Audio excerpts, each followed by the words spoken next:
Menjalani proses hukum di Pengadilan Tindak Pidana Korupsi atau Tipikor Jakarta Pusat rupanya tidak membuat mantan Menteri Pendidikan, Kebudayaan, Riset dan Teknologi, Nadiem Makarim, menyesali keputusan yang pernah diambilnya saat menerima jabatan sebagai menteri.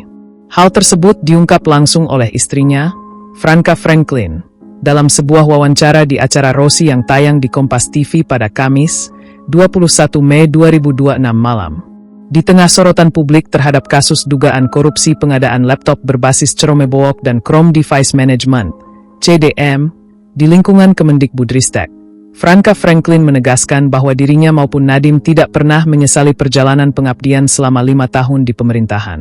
Pernyataan tersebut muncul ketika kasus yang menjerat Nadiem Makarim memasuki tahap persidangan dan tuntutan jaksa. Kasus ini sendiri menjadi perhatian besar karena jaksa penuntut umum menuntut Nadiem Makarim dengan hukuman 18 tahun penjara serta denda dan uang pengganti bernilai triliunan rupiah.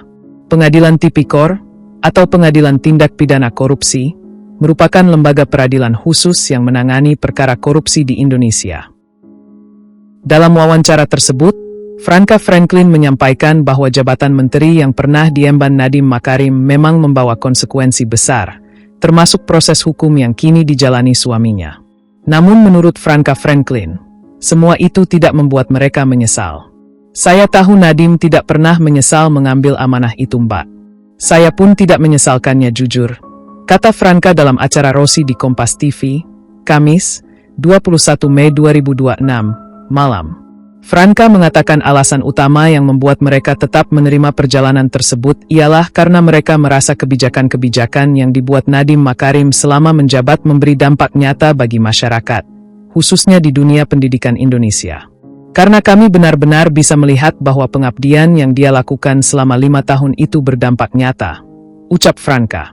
Menurut Franka, selama proses persidangan berlangsung, banyak dukungan moral datang kepada Nadiem dari berbagai kalangan masyarakat. Dukungan itu disebut datang mulai dari guru, mahasiswa, hingga pengemudi ojek online.